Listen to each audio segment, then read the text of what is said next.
Hi everyone, I'm Chris Natzke with Black Belt Leadership Speaking and Coaching. I'm here at East High School this evening to speak at Angel Talks, and I'm going to be speaking about how you can raise champion kids. We're going to be taking a look at important things like how you can help them really develop a powerful vision for their life, how they can overcome obstacles, and importantly, how they can use their gifts to serve the world.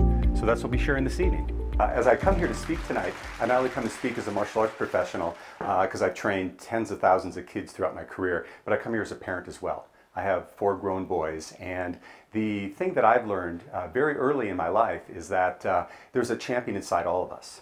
And the best way for me to explain that to you is how I started my martial art career. I started my martial art training back in 1973.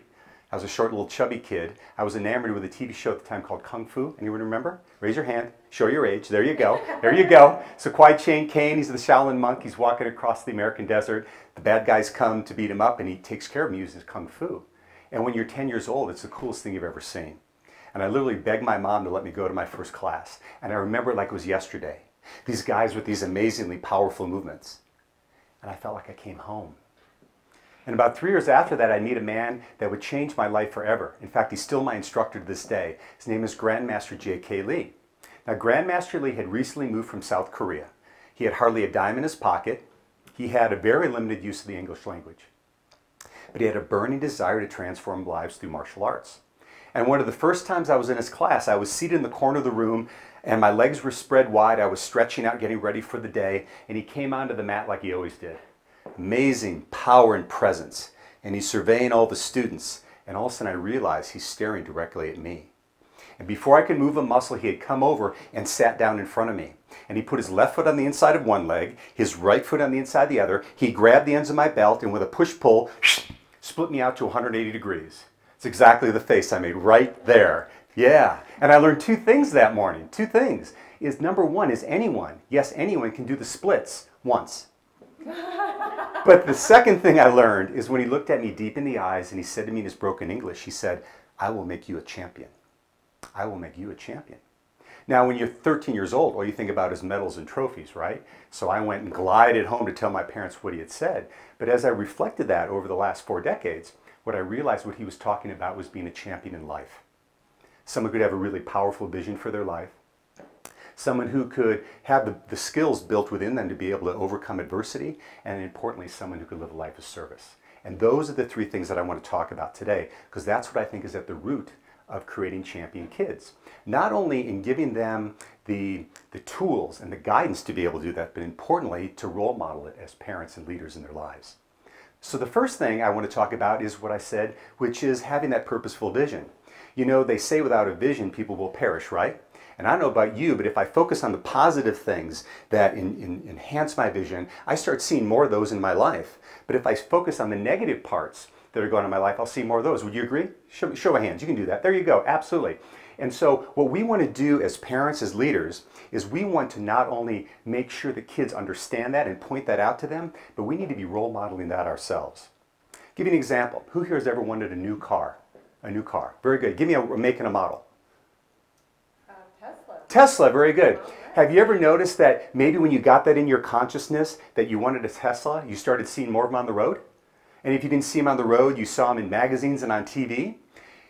It's actually a part in the brain called the reticular activating system. And so when you focus on something, you'll start to see it everywhere.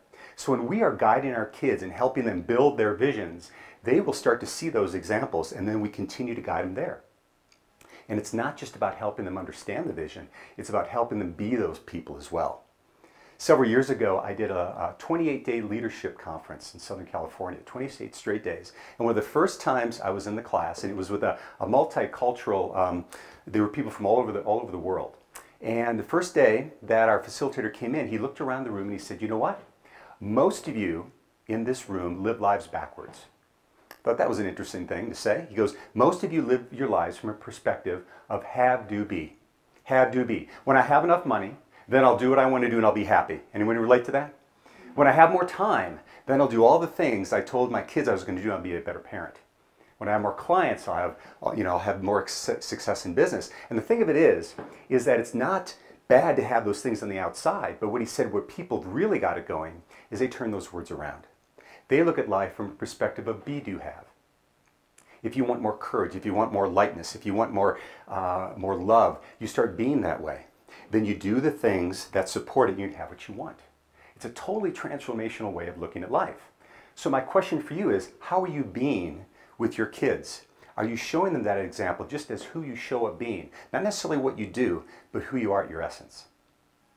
The second thing I want to share with you is this idea of overcoming obstacles, what I call conscious persistence. So, scientists have done studies what makes people successful.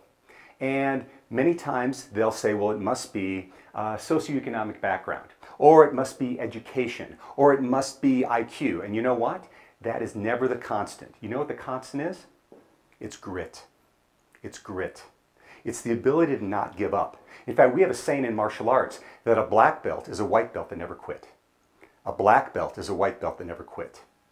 Did I tell you we're going to have a karate lesson tonight? Did I tell you that? All right, so stand up for me. Stand up for me.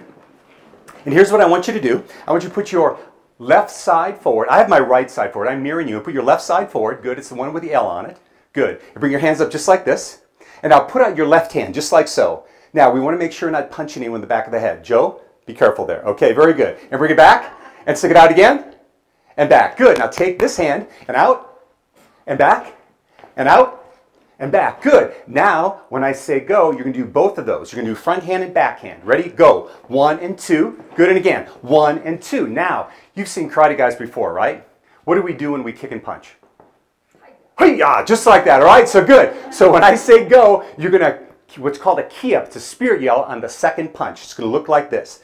Hi-ya! Just like that. Ready? 1. All right. That was kind of pathetic. All right. Let's try that again. Ready? And 1. 2. 3. Oh, give yourself some energy. Good job. Good job. So have a seat. Have a seat. So why did I have you do that? You may not remember anything else that I told you this evening, but I can guarantee you remember that. And you know why? Because you had a physical experience of it. And so one of the things I know that works in creating championship kids is giving them the latitude, giving them the experiences to have those personal experiences themselves. And I kind of want to illustrate that with a story of one of my favorite students. His name is Nabil. Nabil came to me at about 8 or 9 years old. His mom was a single mom at the time, and he and his sister had moved with their mom from Southern California to Denver. And he had trained in martial arts before, and so they came to my school to continue his training.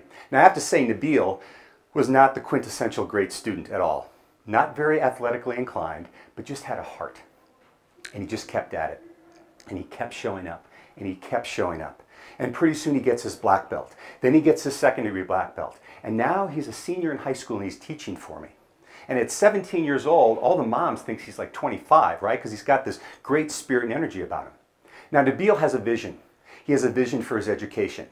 He has his heart set on going to the Colorado School of Mines. In fact, every year when we would have our annual meetings on his performance, he would talk about his vision. He wanted to be a geologist and work in the oil industry. So, super positive kid, working hard in school. One day I come into the studio and he's at the front desk. And normally he's really upbeat, sparkle in his eye, big smile on his face, but not this day. This day he's pretty down in the dumps. And he says, "Sir, can I speak to you?" So we go into my office and he proceeds to tell me that he hasn't been accepted to the School of Mines. He's crushed, he's devastated. So we talk about what his contingency plan is going to be. He decides he's going to go to CSU, get his grades up, et cetera, and then he's going to look to transfer in his sophomore year. And the reason he didn't get into mines is because his sophomore year, he got a C in chemistry. All right? So anyway, we leave that meeting. About 2 or 3 weeks later, Nabil is again at the front desk, but this time he's got this megawatt smile on his face. And he says, "Sir, can we go in the office?" I said, "Absolutely." We go in the office and he proceeds to tell me this story. Based on his mom's encouragement, he called the admissions director at the School of Mines and got an appointment with him. And the only reason he wanted the appointment with him is he just wanted to find out what he needed to do in his freshman year to get in. But he was Nabil. He was upbeat, he was positive, he had a vision, and he took notes, and he made all the right moves. And as he's talking about how passionate he is to go into School of Mines, the admission director holds up his hand. He said, "Hold it, I've had enough." He said, "I'm admitting you to the School of Mines." And it was because of who Nabil was being. He did say, "Don't you ever get a C in chemistry again." But the idea was this, as Nabil showed up powerfully, he had a vision, and he was being what he wanted to attain. And last time I heard from Nabil, he's graduated the mines, and he's working in the oil industry. So think about that. It's the power of being. And we have the opportunity to do that with our kids each and every day. Because we can talk to them all that we want, but what they're really going to remember is how we show up as role models in their lives. Final thing I want to talk to you about is what I call compassionate service. I think one of the best things we can do with our youth is be able to teach them the power of being servant leaders. In fact, one of my favorite quotes is from a guy named William Arthur Ward, and he says, "You must be silent before you can listen. You must listen before you can learn. You must learn before you can prepare. You must prepare before you can serve. And you must serve before you can lead." You must serve before you can lead. Now, I have a question for you. We're mostly parents in this room. Have you ever gotten to a point where you've served so much, you've given to your kids, you have nothing left for yourself? Who's ever had that situation? You know, it's interesting. When I was growing up, that's what I saw my mom do, and I absolutely adore my mom. But she worked as a nurse full-time, that she came home and took care of us. And the thing I remember all the times her saying, "I'm so tired. I'm so tired." And the fact of the matter is what we need to do if we really want to serve is we need to take care of ourselves first so then we can help take care of others. Because you can't give what you don't have. And I think it's a real important part for us to teach that to our kids. That if we're going to have empathy, that we first have it for ourselves so we can build that muscle and come from a point of strength. Let me share one more story before I conclude. This is another student story, and this is about another favorite of mine. His name is Josh. Josh came to me when he was 4 years old. He was part of our preschool martial arts, which is called Little Ninjas. Okay? Little Ninja program. And so Josh came into us, this little frumpy kid, big red curly hair, kind of big ears, freckles, and glasses. And you looked at him and you thought, I don't know if this kid will ever make it to black belt. But you know what? He kept showing up. He kept showing up. And now 6 years go by, and at 10 years old, he's getting ready to test for his black belt. Well, like any student of mine, when they're going to test for their black belt, they have to train for a minimum of 3 to 3.5 years to get to that threshold. But in the 4 months prior, they have to do some pretty monumental training. For the 16 weeks before, they have to do things like they have to log 4,000 push-ups, 4,000 crunches. They have to run 40 miles. They have to spar 120 rounds. But I don't think that's the most important part. You see, what they also have to do is this huge piece in their personal development. What they have to do is they have to do 400 random acts of kindness. In fact, we've logged them in the last 10 years. We have about 250,000 acts of kindness in our association. I kind of misspoke with the kids, though. They only have to do 300 acts of kindness, but they have to do 100 home chores. Parents love me, right? They have to mentor someone for 10 sessions. They have to eat clean for an entire week. So no sugar, no processed foods, no alcohol. Getting 10-year-olds off beer is tough, but we make it happen, right? And the final thing that they have to do is they have to choose to spend a day in empathy. They choose between being blind for a full day, deaf, mute, or in a wheelchair. That's part of everyone has to do. So anyway, Josh hears this requirement and he knows exactly what he's going to do. He's going to spend a day in a wheelchair. And the reason is because he has an Uncle Jimmy. Uncle Jimmy's a Vietnam vet. For as long as Josh has known him, he's been in a wheelchair.